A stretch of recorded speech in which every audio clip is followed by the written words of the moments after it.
Dalam prakteknya, Pengadilan Tindak Pidana Korupsi telah memeriksa dan mengadili beberapa perkara pidana yang melanggar ketentuan pidana pada bab 3 Undang-Undang Tipikor, termasuk melanggar pasal 21 Undang-Undang Tipikor di antaranya. Perkara atas nama terdakwa Muhtar Effendi terbukti melanggar pasal 21 Undang-Undang Tipikor dan pasal 22 Undang-Undang Tipikor berdasarkan putusan nomor 112/Pitsus/TPK/2014 PN Jakarta Pusat tanggal 5 Maret 2015 untuk putusan nomor 14/Pit/TPK/2015/PT DKI tanggal 10 Juni 2015. Perkara atas nama terdakwa Romi Herton yang terbukti melanggar pasal 22 Undang-Undang Tipikor berdasarkan putusan nomor 111/Pitsus/TPK/2014/PN Jakarta Pusat dan Maret 2015 untuk putusan nomor 15/Pit/TPK/2015/PT DKI tanggal 17 Juni 2015.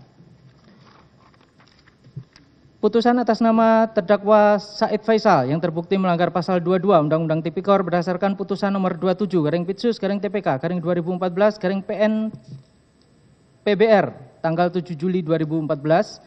Perkara atas nama terdakwa Miriam S. Haryani yang terbukti bersalah melanggar pasal 22 Undang-Undang Tipikor berdasarkan putusan nomor 89/Pitsus/TPK/2017/PN Jakarta Pusat tanggal 13 November 2017 untuk putusan nomor 1/Pitsus/TPK/2018/PT DKI tanggal 9 Februari 2018.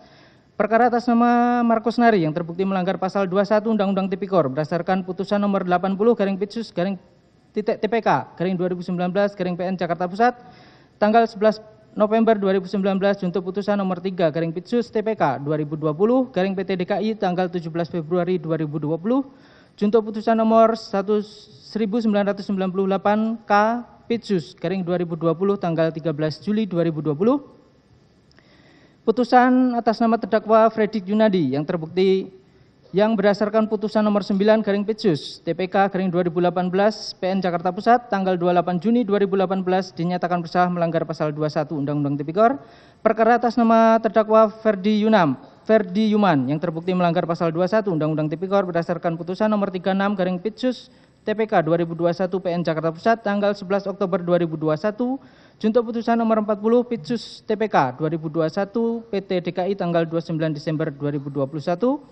Dan perkara atas nama terdakwa Stefanus Roy Rening yang terbukti melanggar pasal 21 Undang-Undang Tipikor berdasarkan putusan nomor 84/Pitsus/TPK/2023 PN Jakarta Pusat tanggal 7 Februari 2024 untuk putusan nomor 12/Pitsus/TPK/2024 PT DKI tanggal 23 April 2024 junto putusan nomor 6897K/Pitsus/2024 tanggal 9 Oktober 2024.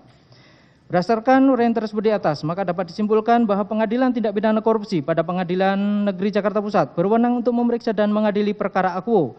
Demikian pula KPK juga berwenang untuk melakukan penyidikan dan penuntutan terhadap seluruh tindak pidana yang diatur dalam Undang-Undang Tipikor. Oleh karena itu, dalih penasihat hukum terdakwa tersebut di atas merupakan dalih yang tidak berdasar dan harus ditolak. 4. Tentang penyimpangan dalam proses penyidikan dan penuntutan, bahwa terdakwa dan penasihat hukum terdakwa berdalih yang pada pokoknya dalam proses penyidikan sampai dengan penuntutan terdapat banyak penyimpangan, antara lain sebagai berikut. 1. Terjadinya proses daur ulang terhadap perkara suap yang sudah disidangkan dan telah berkekuatan hukum tetap. 2. Tindakan penyidikan dan penuntutan dilakukan secara bertentangan dengan KUHP dan prinsip due process of law. 3. Surat perintah penyidikan dan surat pemberitahuan dimulai penyidikan terdakwa ditandatangani oleh pejabat pemerintahan tanpa dasar kewenangan. 4. Keterlibatan saksi-saksi dari penyelidik dan atau penyidik serta mantan penyidik KPK cenderung memberatkan terdakwa dan permohonan dari penasihat hukum terdakwa untuk menghadirkan ahli yang meringankan tidak diakomodir oleh penyidik. 5. Pemanggilan saksi yang berasal dari penyidik KPK atau ex-penyidik KPK tidak bisa dikategorikan sebagai saksi verbalisan dan syarat akan konflik kepentingan. 6. Terdakwa ditetapkan sebagai tersangka pada tahap penyidikan tanpa dipanggil atau diperiksa sebagai calon tersangka. 7. Proses penyelidikan, penyidikan, dan penuntutan yang dilakukan KPK dilakukan secara melawan hukum dan melanggar HAM terdakwa.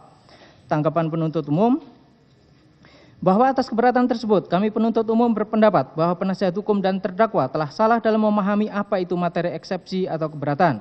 Bahwa materi yang disampaikan oleh terdakwa dan penasihat hukum terdakwa tersebut sejatinya adalah objek dalam ranah kewenangan pra-peradilan sebagaimana sudah diatur tersendiri dalam pasal 77 KUHP junto putusan Mahkamah Konstitusi nomor 21/PUU garis datar 12 Romawi garing 2024, yaitu terkait dengan pra-peradilan. Sehingga sangatlah keliru jika dalil tersebut dimasukkan dalam materi eksepsi. Atas hal tersebut, penuntut umum tidak akan menanggapi keberatan dimaksud karena keberatan tersebut sudah tidak relevan dan jauh menyimpang serta tidak masuk dalam ruang lingkup eksepsi sebagaimana telah ditentukan dalam pasal 156 ayat 1 KUHP. Berdasarkan uraian tersebut di atas, maka dapat disimpulkan bahwa dalih penasihat hukum dan terdakwa tersebut di atas tidak termasuk ruang lingkup eksepsi sebagaimana diatur pasal 156 ayat 1 KUHP. Dengan demikian, segala dalih tersebut harus ditolak. Tentang kesalahan menyebut pasal yang seharusnya pasal 65 ayat 1 KUHP.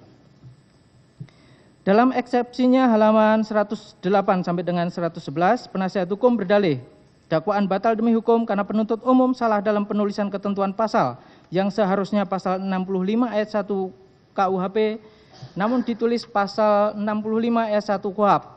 Dan melakukan perubahan dakwaan tidak sesuai ketentuan pasal 144 ayat 1 dan ayat 2 KUHP. Tanggapan penuntut umum. Terhadap dalih yang dikemukakan oleh penasihat hukum tersebut, penuntut umum tidak sependapat karena perbaikan yang dilakukan oleh penuntut umum dalam persidangan tersebut adalah perubahan yang terkait dengan kesalahan pengetikan atau clerical error. Selain itu, perbaikan dilakukan di hadapan persidangan dan disetujui oleh majelis hakim. Penuntut umum berpendapat bahwa kesalahan pengetikan adalah sesuatu yang manusiawi sebagai kodrat manusia yang tidak luput dari kesalahan. Atas dasar itulah kemudian Mahkamah Agung dalam surat edarannya memperbolehkan mengkoreksi terhadap kesalahan pengetikan selama tidak berpengaruh pada substansi atau materi pokok surat dakwaan. Mengenai kesalahan pengetikan ini, apabila penasihat hukum lebih cermat lagi membaca surat dakwaan kami mengenai frasa pasal 65 ayat 1 KUHP, telah disebutkan dalam pokok dakwaan ke-1, yaitu beberapa perbuatan yang harus dipandang sebagai perbuatan yang berdiri sendiri sehingga merupakan beberapa kejahatan sebagaimana termuat dalam surat dakwaan Akuo halaman 2. Sehingga hal ini menunjukkan kekeliruan penyebutan pasal 65 ayat 1 KUHP dalam surat dakwaan halaman 5 adalah semata-mata kesalahan pengetikan atau clerical error. Hal yang sama juga dilakukan oleh terdakwa dengan melakukan 11 kali renvoy dan masih terdapat 4 kata yang salah ketik, sedangkan penasihat hukum terdakwa dalam menyusun eksepsi akuo sebagaimana terbaca dalam nota keberatan atau eksepsi terdapat 20 kata yang salah ketik dengan rincian sebagai berikut. Tabel dianggap dibacakan yang mulia. Terhadap adanya kesalahan pengetikan atau clerical error tersebut, pada saat pembacaan eksepsi penasihat hukum terdakwa melakukan koreksi dengan cara membaca kata-kata yang salah ketik tersebut sesuai dengan yang seharusnya. Fakta ini membuktikan bahwa kesalahan pengetikan adalah sesuatu hal yang wajar dan bisa terjadi pada siapa saja karena merupakan bagian dari sifat dasar manusia tempat salah dan khilaf.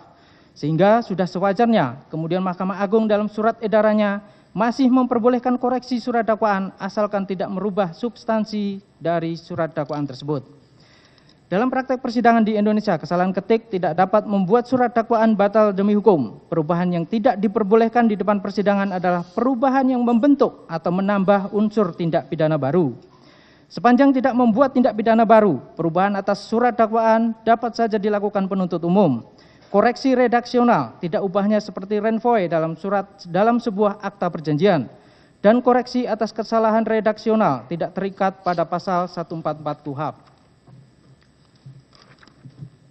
Selain itu, dimuat atau tidak dimuatnya pasal 65 KUHP ataupun pasal 65 KUHP dalam surat dakwaan tidaklah mengakibatkan perubahan yang membentuk atau menambah unsur tindak pidana baru dalam surat dakwaan penuntut umum. Karena pasal 65 KUHP berbunyi tersangka atau terdakwa berhak untuk mengusahakan dan mengajukan saksi dan atau seseorang yang memiliki keahlian khusus guna memberikan keterangan yang menguntungkan bagi dirinya. Sedangkan pasal 65 ayat 1 dan 2 KUHP merupakan pasal pemberatan untuk penentuan maksimum pidana yang akan dijatuhkan kepada terdakwa sebagaimana jurisprudensi pada putusan Mahkamah Agung RI nomor 868K/PIT/1994 tanggal 10 Agustus 1994 dalam perkara atas nama terdakwa Vivi Gautama yang menyatakan pasal 64 KUHP dan pasal 65 KUHP hanyalah merupakan penentuan maksimum pidana yang akan dijatuhkan kepada terdakwa. Dilanjutkan. Izin yang mulia dilanjutkan bahwa terkait kesalahan pengetikan yang kemudian dilakukan Renvoy telah ada ketentuan sejak lama, yaitu berdasarkan 1. Putusan Mahkamah Agung RI nomor 1162/K/PIT/1986 tanggal 14 April 1988, kekeliruan atau kekurangan pengetikan yang tidak mengubah isi materi dalam dakwaan tidak membawa akibat hukum batal demi hukum. Bahwa penerapan jurisprudensi ini sudah sangat sering dalam proses peradilan pidana, diantaranya dalam kasus tindak pidana korupsi atas nama M. Arafat Enani, Edi Sofyan, bahkan dalam penanganan perkara pelanggaran HAM di Pengadilan HAM dalam putusan Sela nomor 03/PIT/HAM ad hoc /2002 serta banyak perkara lain yang tidak dapat kami sebutkan satu persatu dalam tanggapan ini, yang mana dalam seluruh putusannya Majelis Hakim yang mulia menolak eksepsi yang diajukan oleh penasihat hukum dengan dalih kekeliruan atau kekurangan pengetikan menyebabkan obscure libel dan batalnya dakwaan. 2. HRNJ 1919 nomor 525 tanggal 7 April 1919. Bahkan mengenai kekeliruan atau kekurangan pengetikan diatur sejak zaman Mahkamah Agung Belanda yang merupakan cikal bakal hukum pidana di Indonesia yang mengatur sesuatu yang rupanya adalah kesalahan ketik dalam surat dakwaan atau pernyataan tidak tepat tentang terjadinya tindak pidana tidak menjadi halangan untuk menghukum. 3. Putusan Mahkamah Konstitusi nomor 69/PUU/10/2012 tanggal 20 November 2012 bahwa Mahkamah Konstitusi pernah memutus perkara berkaitan dengan batal atau tidaknya suatu putusan hakim yang bila ditafsirkan secara eksentrik maupun analogi sama dengan surat dakwaan yang dibuat oleh jaksa apabila tidak memenuhi ketentuan dalam KUHAP. Bahwa putusan MK ini berkaitan uji material oleh tim kuasa hukum dari Komjen Pol Susno Duaji, mantan Kabareskrim Polri, yang menolak dieksekusi dengan alasan putusan hakim batal demi hukum karena tidak memuat perintah supaya ditahan atau tetap dalam tahanan sebagaimana diatur dalam pasal 197 ayat 1 huruf K KUHAP. Bahwa dalam putusan MK nomor 69/PUU/10/2012 amarnya menolak seluruh uji material yang diajukan kuasa hukum Komjen Pol Susno Duaji tersebut dan menyatakan putusan Mahkamah Agung RI yang menguatkan putusan PT DKI Jakarta nomor 35/PIT/TPK/2011/PT DKI tidak batal demi hukum meskipun tidak memenuhi ketentuan dalam pasal 197 ayat 1 huruf K KUHAP dengan pertimbangan sebagai berikut dianggap dibacakan. Berdasarkan argumentasi tersebut, sepanjang perubahan tidak menyangkut bentuk perbuatan yang didakwakan, koreksi atas salah ketik pada surat dakwaan sah dilakukan penuntut umum di depan persidangan. Dengan demikian, dalih penasihat hukum adalah tidak berdasar dan harus ditolak. 6. Terdakwa tidak diberi kesempatan untuk menghadirkan saksi atau ahli adecat pada tahap penyidikan sebagaimana ketentuan pasal 65 junto pasal 116 ayat 3 dan 4 KUHAP sehingga penyidik batal demi hukum. Dengan demikian surat dakwaan juga harus dinyatakan batal demi hukum. Bahwa dalam nota keberatan halaman 85-89 penasihat hukum terdakwa mendalilkan bahwa penyidikan tidak sah karena hak-hak terdakwa sebagaimana ketentuan pasal 65 junto pasal 116 ayat 3 dan 4 KUHAP tidak dipenuhi. Tanggapan penuntut umum.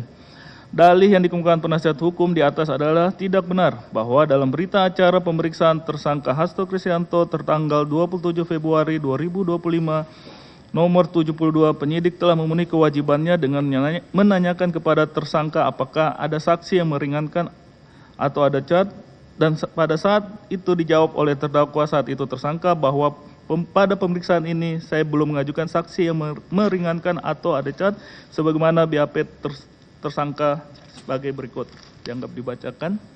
Hal ini sejalan dengan ketentuan pasal 116 ayat 3 dan 4 KUHAP yang berbunyi Pasal 116 ayat 3 dalam hal pemeriksaan tersangka ditanya apakah ia menghendaki didengar saksi yang menguntungkan baginya dan bila mana ada maka hal itu dicatat dalam berita acara. Pasal 116 ayat 4 dalam hal sebagaimana dimaksud dalam ayat 3 penyidik wajib memanggil dan memeriksa saksi tersebut. Sedangkan ketentuan pasal 65 KUHAP berbunyi tersangka atau terdakwa berhak untuk mengusahakan dan mengajukan saksi dan atau seseorang yang memiliki keahlian khusus guna memberikan keterangan yang menguntungkan bagi dirinya. Berdasarkan ketentuan pasal tersebut, penyidik telah melaksanakan kewajiban dan tidak pernah membatasi hak tersangka untuk mengusahakan dan mengajukan saksi dan atau seseorang yang memiliki keahlian khusus pada tahap penyidikan. Adapun surat yang diajukan oleh penasihat hukum tersangka pada tanggal 4 Maret 2025 terkait permohonan pemeriksaan ahli meringankan, penasihat hukum tersangka ajukan setelah berkas perkara dinyatakan lengkap oleh penuntut umum, sehingga apabila terdakwa saat itu tersangka atau penasihat hukumnya akan mengajukan saksi atau ahli yang meringankan, terdakwa dapat diajukan dalam tahap pemeriksaan persidangan. Berdasarkan uraian tersebut di atas, penyidik KPK telah memberikan hak kepada terdakwa saat itu tersangka sebagaimana ketentuan pasal 65 junto pasal 116 ayat 3 dan 4 KUHP, sehingga dalil penasihat hukum terdakwa tersebut selayaknya ditolak. 7. Dakwaan penuntut umum obskur libel karena berbeda dengan dakwaan Wahyu Setiawan, Agustiani, Tio Fridelina, dan Saiful Bahri. Dalam eksepsi halaman 77 sampai 80, penasihat hukum berdalih bahwa perkara terdakwa adalah perkara yang sama, split sync dengan dua perkara lainnya, seharusnya fakta-fakta hukumnya identik dan konsisten. Namun dakwaan terdakwa ada fakta yang bertentangan dengan dakwaan sebelumnya. Tanggapan penuntut umum bahwa dalih keberatan terdakwa dan penasihat hukum tersebut adalah tidak benar dan merupakan logika yang bertentangan dengan norma dan logika hukum. Karena tidak semua perkara yang dilakukan split sync, maka serta-merta baik tempus delicti, locus delicti, pasal-pasal yang didakwakan, serta uraian materi perkara yang harus sama persis di antara pelaku tindak pidana yang didakwa melakukan tindak pidana tersebut. Penuntut umum kembali menegaskan bahwa yang menjadi dasar pemeriksaan dalam perkara akuo adalah surat dakwaan nomor 14-01.01.24-24-03-2025 atas nama terdakwa Hasto Kristianto, sehingga tidak relevan jika penasihat hukum memberikan penilaian terhadap surat dakwaan lainnya dan seyogyanya penasihat hukum lebih konsen terhadap surat dakwaan atas nama terdakwa tersebut daripada menilai surat dakwaan dalam perkara lainnya yang jelas-jelas tidak dipergunakan sebagai dasar untuk memeriksa dan mengadili perkara akuo. Guna mempermudah pemahaman penasihat hukum mengenai hal ini, izinkan kami menyampaikan suatu ilustrasi kasus yang sederhana sebagai berikut. Ada dua orang melakukan pencurian di sebuah rumah kosong yang mana pelaku pertama mencuri uang 1 juta rupiah di kamar tidur sang majikan, sedangkan pelaku kedua mencuri perhiasan di kamar pembantu. Pelaku pertama kemudian tertangkap dan pelaku kedua belum ditangkap. Selanjutnya dilakukan penyidikan dan penuntutan oleh penuntut umum. Dalam surat dakwaannya, penuntut umum telah mendakwakan pelaku pertama secara bersama-sama dengan pelaku kedua melakukan pencurian. Dalam dakwaan tersebut belum diketahui berapa perhiasan yang dicuri oleh pelaku kedua. 1 tahun kemudian pelaku kedua tertangkap dan setelah dilakukan penyidikan yang juga dituangkan dalam berkas perkara terpisah, ternyata baru diketahui pelaku kedua telah mencuri 10 gram perhiasan dan sebelum memasuki rumah tersebut ternyata pelaku kedua telah mendapatkan dana rumah tersebut dari mantan sopir yang pernah bekerja di rumah tersebut. Dengan ilustrasi tersebut menjadi pertanyaan adalah apakah ketika penuntut umum mendakwakan pelaku kedua akan dipaksakan pelaku dan uraian fakta materialnya disamakan dengan dakwaan terhadap pelaku pertama. Sedangkan pada penyidikan terhadap pelaku kedua baru terungkap sejumlah perhiasan yang dicuri dan adanya bantuan dari mantan sopir. Silakan pertanyaan-pertanyaan tersebut dijadikan sebagai bahan renungan penasihat hukum. Selain itu, majelis hakim dalam mengadili perkara tidak terikat pada putusan pengadilan lainnya sebagaimana putusan Mahkamah Agung Republik Indonesia nomor 173 K/KR/1963 tanggal 24 Agustus 1965. Hal ini sejalan dengan pasal 1 ayat 1 dan pasal 3 Undang-Undang 48 tahun 2009 tentang kekuasaan kehakiman yang pada pokoknya mengatur bahwa kekuasaan kehakiman adalah kekuasaan yang merdeka dan hakim harus bersikap mandiri. Terkait keterlibatan terdakwa dalam perkara akuo tentunya akan dibuktikan lebih lanjut dalam pembuktian pokok perkara dengan menghadirkan alat bukti di persidangan yang selanjutnya atas alat bukti tersebut akan dinilai oleh majelis hakim. Apabila terdakwa dan penasihat hukum tidak sepakat dengan alat bukti yang diajukan, maka dapat melakukan pembelaan sebagaimana telah diatur dalam hukum acara pidana. Dengan demikian dapat disimpulkan apa yang termuat dalam surat dakwaan sangat dipengaruhi fakta-fakta yang ditemukan pada tahap penyidikan, karena pada dasarnya penyidikan adalah upaya persiapan penuntutan. Oleh karena itu, segala argumentasi penasihat hukum mengenai perbedaan beberapa fakta antara surat dakwaan dalam perkara akuo dengan surat dakwaan sebelumnya merupakan argumentasi yang dibangun berdasarkan dasar hukum yang tidak tepat dan logika hukum yang keliru, serta sama sekali tidak mempunyai relevansi dengan ruang lingkup eksepsi sehingga patut untuk ditolak. Izin yang mulia dilanjutkan.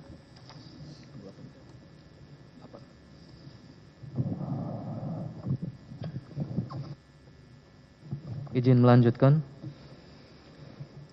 Bahwa fakta dalam surat dakwaan berbeda dengan fakta dalam perkara atas nama Wahyu Setiawan, Agustiani, Tio Fridelina, dan Saiful Bahri yang masing-masing telah mempunyai kekuatan hukum tetap atau ingkrah van geus, sehingga surat dakwaan haruslah dinyatakan batal demi hukum.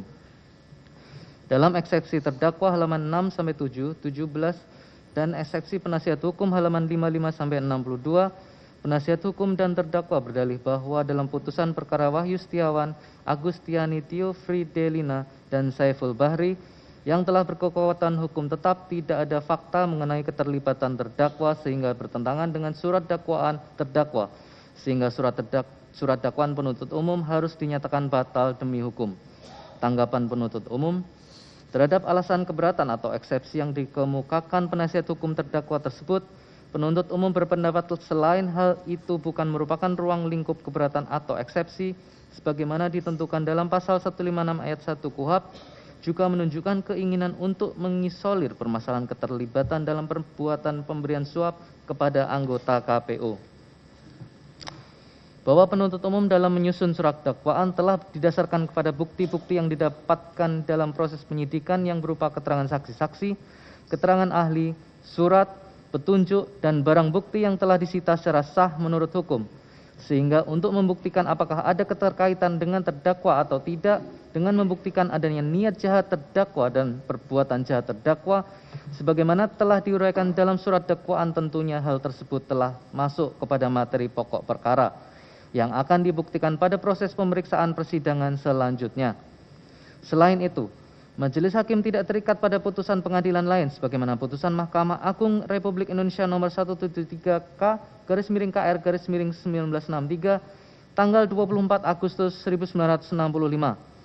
Hal ini sejalan dengan pasal 1 ayat 1 dan pasal 3 Undang-Undang nomor 48 tahun 2009 tentang kekuasaan kehakiman yang pada pokoknya mengatur bahwa kekuasaan kehakiman adalah kekuasaan yang merdeka dan hakim harus bersikap mandiri. Dengan demikian, putusan perkara Wahyu Setiawan, Agustiani, Tio Fridelina, dan Saiful Bahri yang telah diputus tidak mengikat terhadap putusan majelis hakim berikutnya yang menyidangkan perkara ini, apalagi jika dalam tahap penyidikan ditemukan adanya fakta baru sebagaimana telah penuntut umum uraikan sebelumnya. Berdasarkan uraian tersebut di atas, dalih penasihat hukum terdakwa tersebut sudah selayaknya ditolak. 9.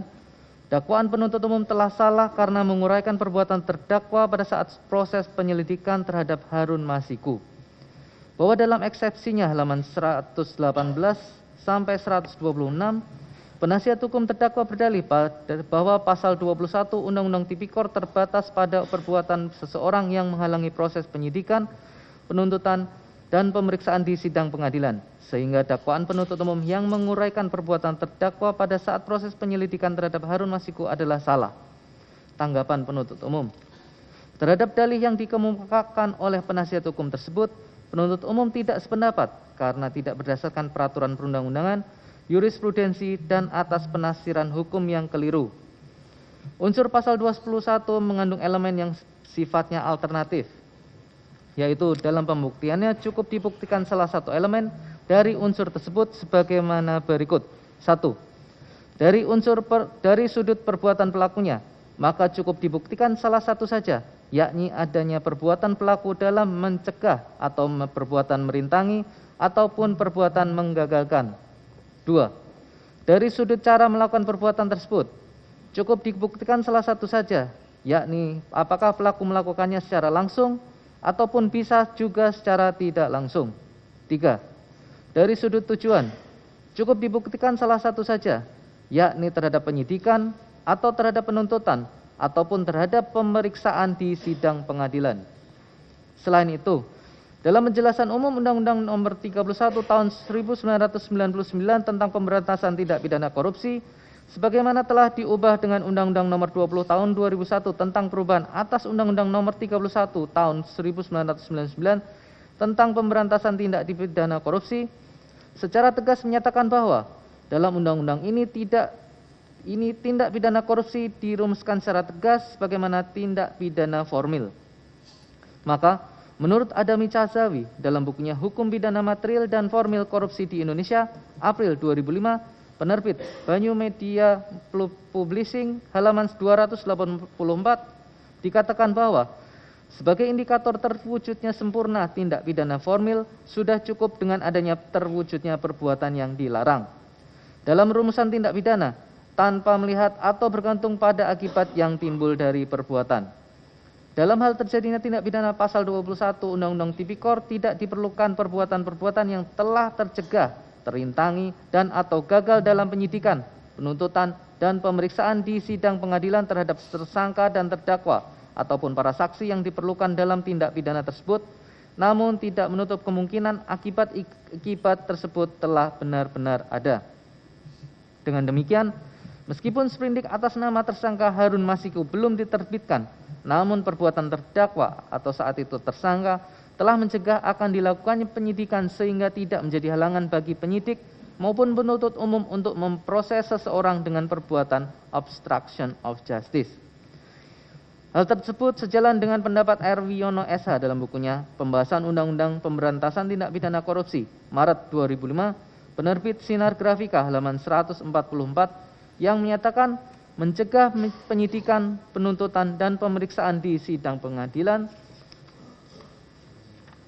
terhadap tersangka atau terdakwa atau para saksi dalam perkara tindak pidana korupsi yang dimaksud dengan perbuatan pelaku tindak pidana tersebut adalah pada waktu penyidik, penuntut umum, dan pengadilan akan melakukan penyidikan, penuntutan, dan pemeriksaan di sidang pengadilan terhadap tersangka atau terdakwa atau para saksi dalam perkara tindak pidana korupsi. Pelaku tindak pidana telah melakukan perbuatan tertentu dengan tujuan agar penyidikan, penuntutan, dan pemeriksaan di sidang pengadilan tidak dapat dilaksanakan dan usaha pelaku tindak pidana tersebut memang berhasil. Berdasarkan uraian tersebut di atas, maka dapat disimpulkan bahwa ada atau tidaknya akibat dari perbuatan pelaku pidana pasal 21, perbuatan tersebut telah masuk dalam kualifikasi tindak pidana sebagaimana diatur dalam pasal 21 Undang-Undang Tipikor. Oleh karena itu, dalih penasihat hukum terdakwa tersebut di atas merupakan dalih yang tidak berdasar dan harus ditolak. Izin untuk dilanjutkan.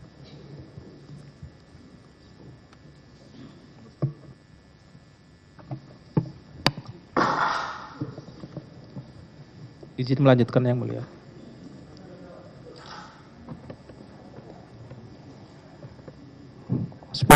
Dakwaan penuntut umum tidak cermat, tidak jelas, dan tidak lengkap karena tidak menegaskan bentuk penyertaan terdakwa dalam dakwaan.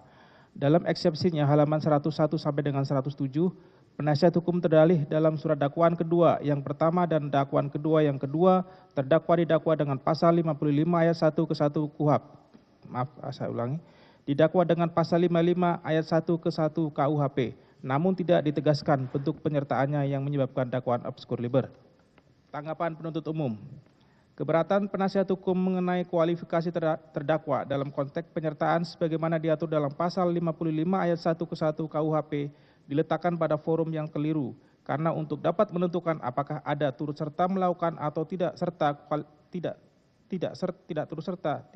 kualifikasinya, kita tidak melihat kepada perbuatan masing-masing peserta secara satu persatu dan berdiri sendiri, terlepas dari hubungan perbuatan-perbuatan peserta lainnya, melainkan melihat perbuatan masing-masing peserta dalam hubungan dan sebagai kesatuan dengan perbuatan peserta-peserta lainnya.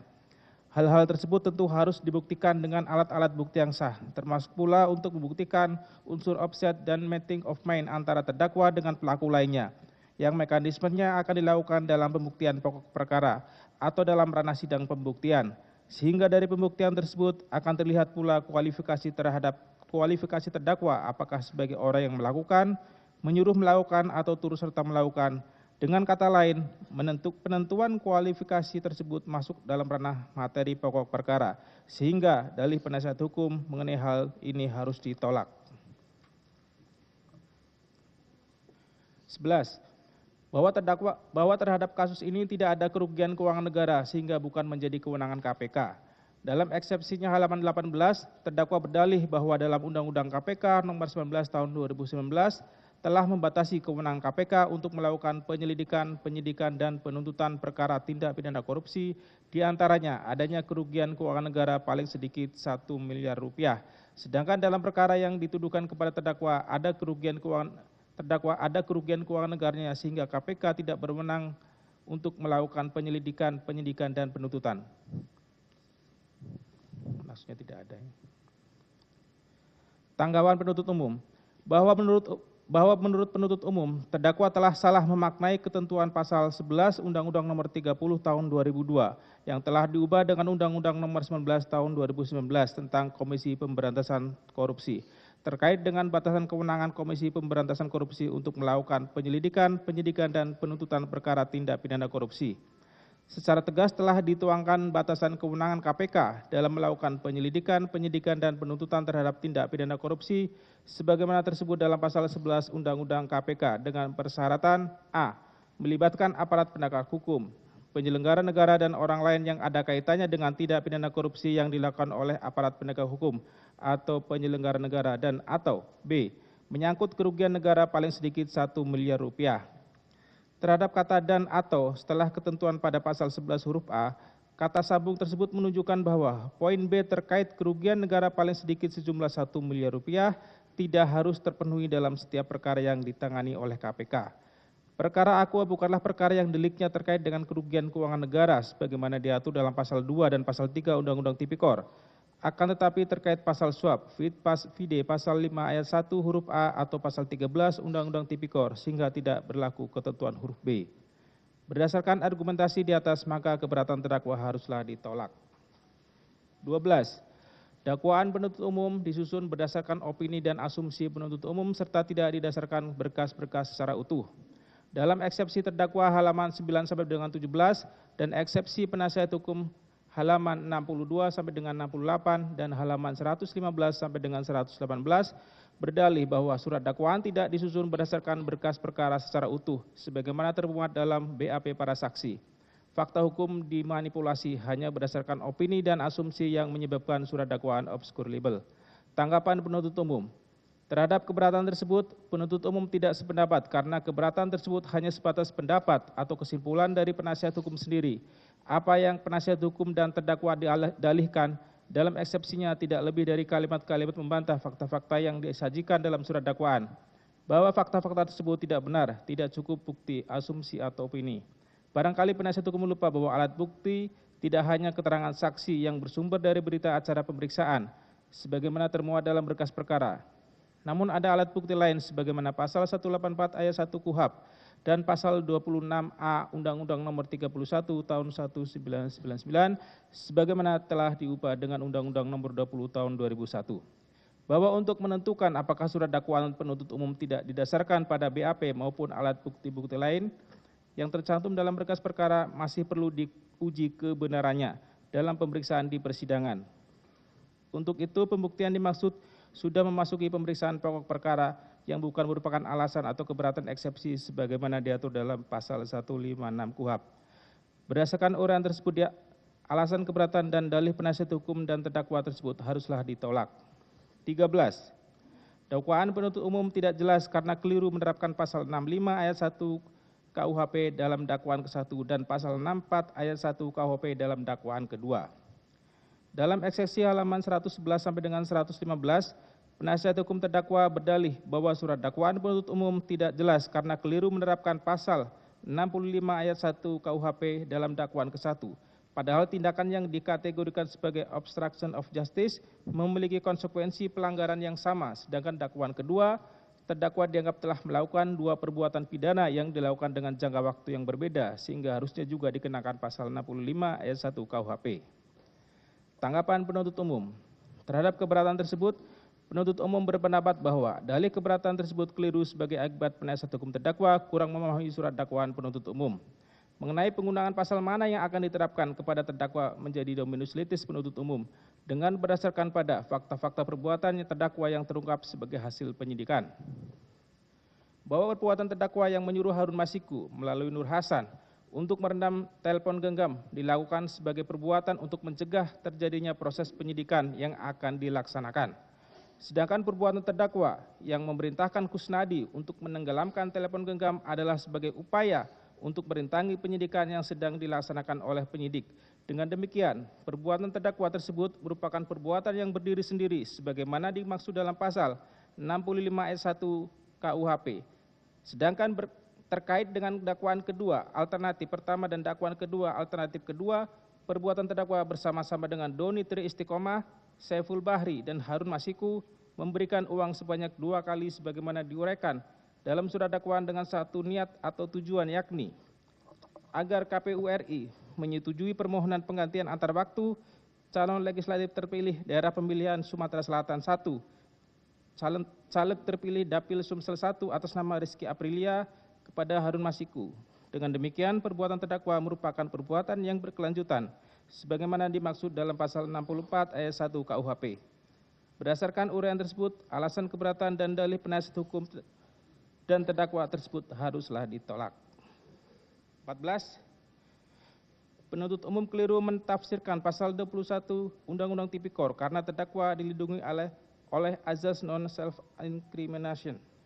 Dalam eksepsi halaman 89 sampai dengan 95, penasihat hukum berdalih bahwa terdakwa tidak bisa didakwakan melakukan tindak pidana mencegah, merintangi, atau menggagalkan penyidikan, penuntutan, dan sidang pengadilan, obstruction of justice, karena terdakwa dilindungi oleh azas non-self-incrimination.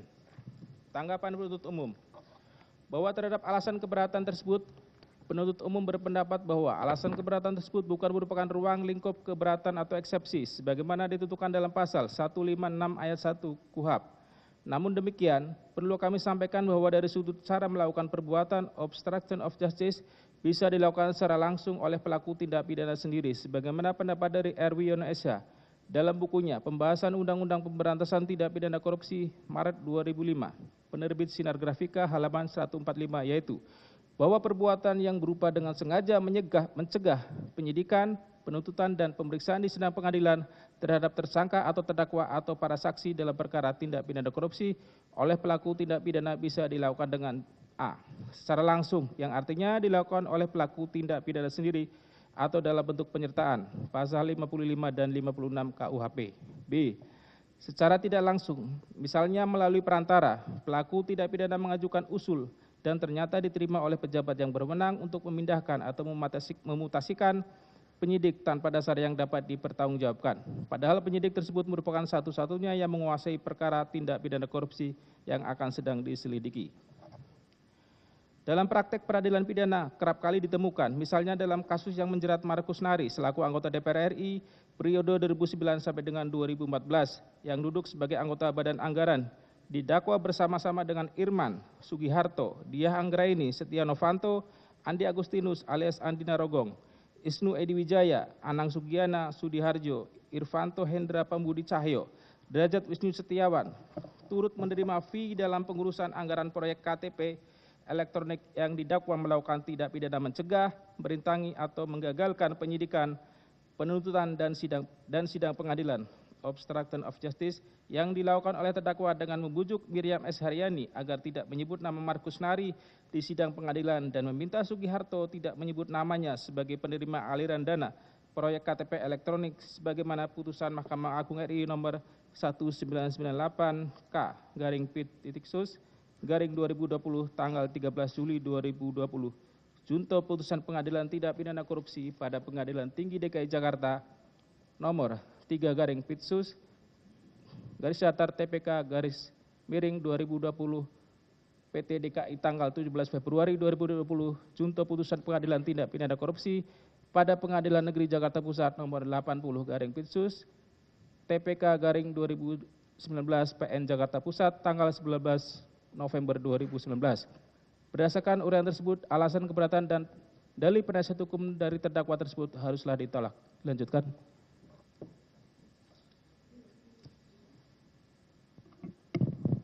Izin melanjutkan.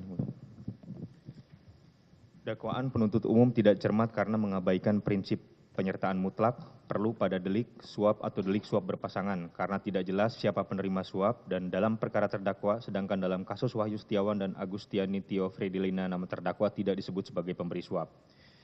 Dalam eksepsi halaman 95 sampai dengan 98, penasihat hukum terdakwa berdalih bahwa dakwaan penuntut umum tidak jelas karena terdakwa didakwa melakukan tindak pidana pemberian suap yang merupakan delik berpasangan. Sedangkan dalam putusan perkara Wahyu Setiawan dan Agustiani Tio Fredilina selaku penerima suap tidak ada menyebutkan keterlibatan terdakwa selaku pemberi suap. Tanggapan penuntut umum terhadap alasan keberatan atau eksepsi yang dikemukakan penasihat hukum terdakwa tersebut, penuntut umum berpendapat bahwa alasan keberatan tersebut bukan merupakan ruang lingkup keberatan atau eksepsi sebagaimana ditentukan dalam pasal 156 ayat 1 KUHP. Terkait dengan dalih penasihat hukum terdakwa bahwa dalam perkara terdakwa tidak jelas siapa penerima suapnya karena dalam kasus Wahyu Setiawan dan Agustiani Tio Fredilina nama terdakwa tidak disebut sebagai pemberi suap. Telah penuntut umum uraikan dalam tanggapan eksepsi poin 7 dan 8, sehingga tidak akan kami tanggapi lagi. Lagi pula materi tersebut sudah memasuki pokok perkara yang akan dibuktikan pada proses pemeriksaan persidangan selanjutnya. Berdasarkan uraian tersebut, alasan keberatan dan dalih penasihat hukum dan terdakwa tersebut haruslah ditolak.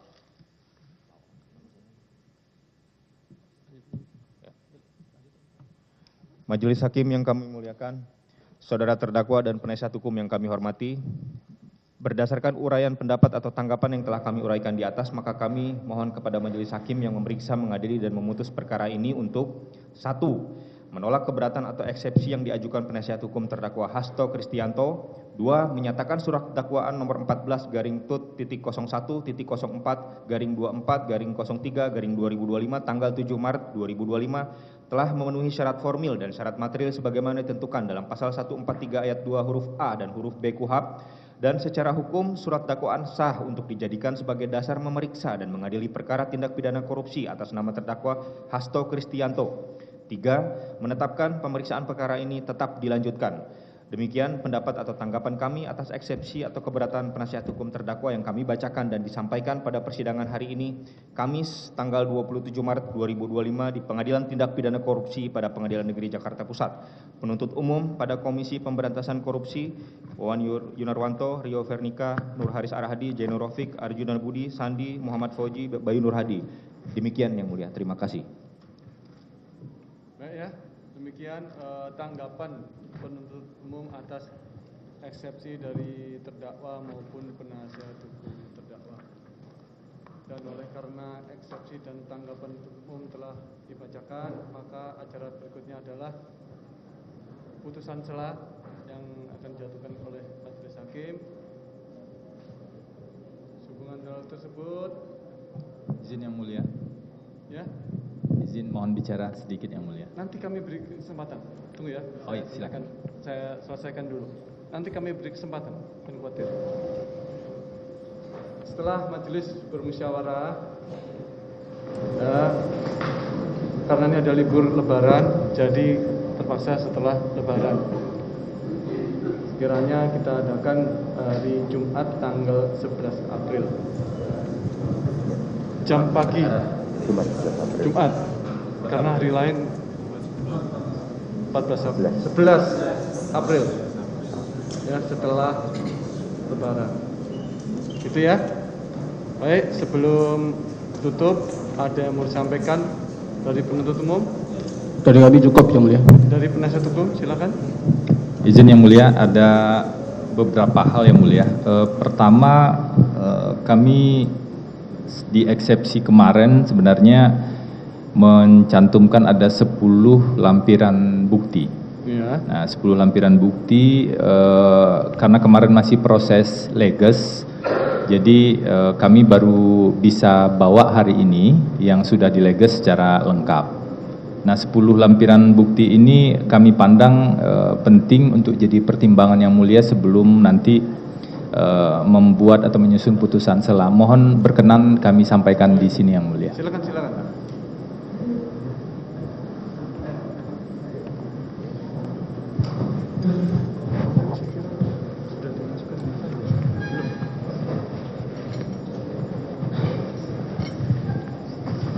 silakan. Lihat ini. Ini kemarin belum dimasukkan di file ya? Oh, ada. Oh, ya. Oke. Ini 11 kemarin ya? Ya, 10 ya? Itu ya, penuntut umum? Lampiran. Ya. Sudah. Kami terima, penuntut umum cukup tahu ya. Apa mau dilihat? Ini lampiran aja sifatnya. Kemarin yang ya sesuai. Kemarin daftarnya ada seksi ada.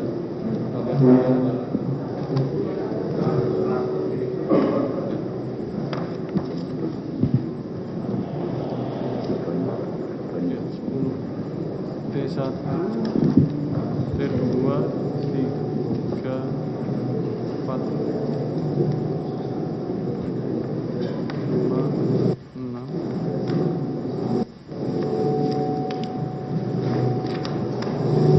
7, 8, 9, baik, lengkap ya. Ya, 10 sesuai lampiran yang kemarin dalam eksepsi terakhir. Ya, cukup.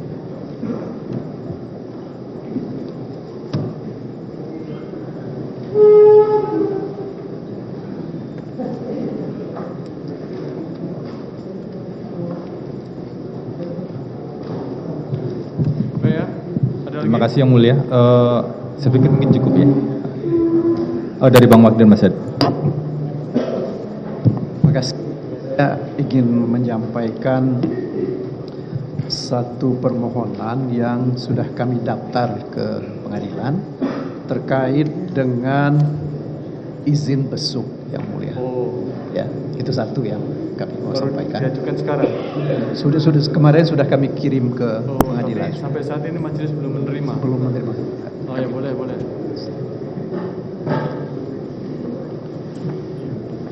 Kemarin kami sarankan sebaiknya juga melalui e-Berpadu. Tadi sudah kami cek, tidak ada. Jadi kami nunggu-nunggu, makanya tidak ada.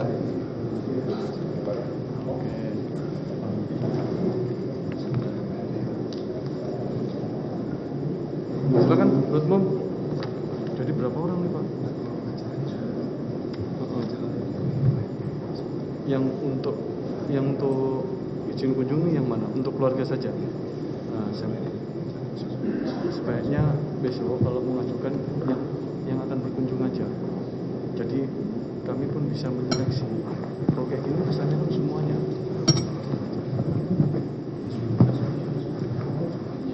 Nah, besok jangan seperti itu ya, jangan seperti ini ya. Kan kayak gini kesannya kami membacanya semuanya. Padahal kan mungkin keterbatasan tempat ya, waktu tempat mungkin. Jadi ini seluruh keluarga ini ya, gitu ya. Ini anak dan istri. Untuk tanggal ini kunjungannya tanggal berapa? Itu nggak disebutkan.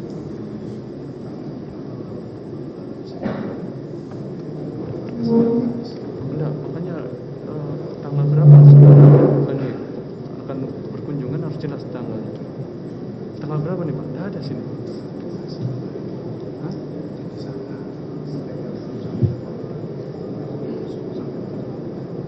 Sampai tanggal 8. Nah, rencana tanggal berapa? Jadi biar jelas.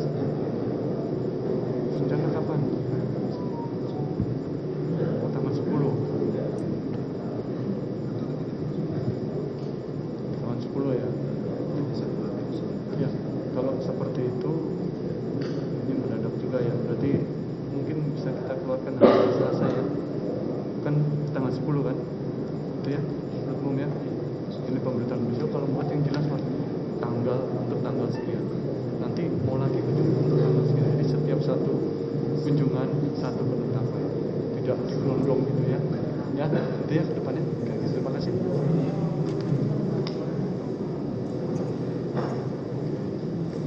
Boleh saya lanjutkan Yang Mulia? Baik. begini, supaya tidak timbul seperti tadi, di mana ada rekan-rekan kami yang terlambat masuk ke ruang sidang. Ini ada semacam miskomunikasi sebenarnya yang mulia antara kami yang di atas ini dengan teman-teman yang ada di bawah, terutama terkait dengan pihak-pihak yang selama ini menjadi waltah. Nah, Pak Hasto ini kan belum bisa naik ke atas sebelum ada persetujuan dari waltah. Belum ada persetujuan dari yang mengawal tahanan yang mulia. Nah, sementara kan kami juga ada teman-teman yang juga mendampingi beliau dari bawah.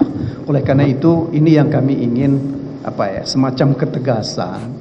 Apakah waktu kita persidangan itu kita tetapkan pukul berapa, dan kemudian nanti kehadiran terdakwa ke atas itu mulai sudah berada di ruang sidang ini pukul berapa sebelum ada majelis hakim masuk ke ruang sidang. Ini yang kita harapkan, ini satu bentuk penghormatan terhadap majelis dan persidangan ini. Begitu yang mulia, terima kasih. Gitu. Ada tanggapannya? Baik, terima kasih yang mulia. Selama ini kita berusaha membuat persidangan ini berjalan dengan lancar, sehingga untuk terdakwa proses naik ke ruang sidang kami upayakan setelah persidangan siap. Setelah persidangan siap, kemudian kami sampaikan pada waltah untuk membawa terdakwa menuju ruang sidang. Itu untuk proses pelancaran saja yang mulia. Demikian. Itu ya. Jadi memang idealnya setelah majelis memasuki persidangan, terdakwa tidak lama kemudian sudah, dan bahkan pada perkara sebelumnya biasanya sudah ada. Nah, namun hal tersebut juga harus melihat situasi dan kondisi perkara. Kemarin sidang pertama itu kan ada sedikit chaos ya, di mana majelis sudah memasuki, ternyata terdakwa sudah ada di ruang sidang tapi belum bisa dihadirkan karena banyaknya ramai. Hal tersebutlah yang menjadi perhatian majelis agar tidak terjadi. Jadi ini mungkin evaluasi juga bagi penuntut umum dan juga majelis ke depan, kalau seandainya memang dimungkinkan dihadirkan di sini dengan catatan kondusif, tidak masalah. Tetapi kalau seperti ini, seperti kemarin ya, maksud saya ternyata sudah masuk, tapi belum bisa. Nah, itu kan juga tidak elok di nampaknya. Jadi paham ya, penasihat hukum kondisinya seperti itu. Idealnya memang seperti perkara lain sudah di ruang sidang dan masuk, ya. Tapi mungkin bisa dievaluasi menurut umum, ya. Silahkan di ruang sidang, tidak apa-apa. Tapi yang penting jangan seperti kejadian seperti awal sidang, gitu ya. Gitu ya, penasihat hukum. Terima kasih atas sarannya. Itu pun menjadi perhatian dari majelis. Jadi saya tidak pengen juga sebenarnya lama untuk menunggu sini. Tapi kita lihat situasinya, kalau yang memungkinkan kondusif silahkan, ya. Jadi tidak perlu, gitu ya, ke depan ya. Begitu ya. Baik, sebelum ditutup ada yang menyampaikan lagi? Cukup ya. Nanti mengenai izin besok silahkan ajukan sepanjang memenuhi syarat, dan kalau bisa jangan mendadak waktunya. Nanti kita akan keluarkan, ya.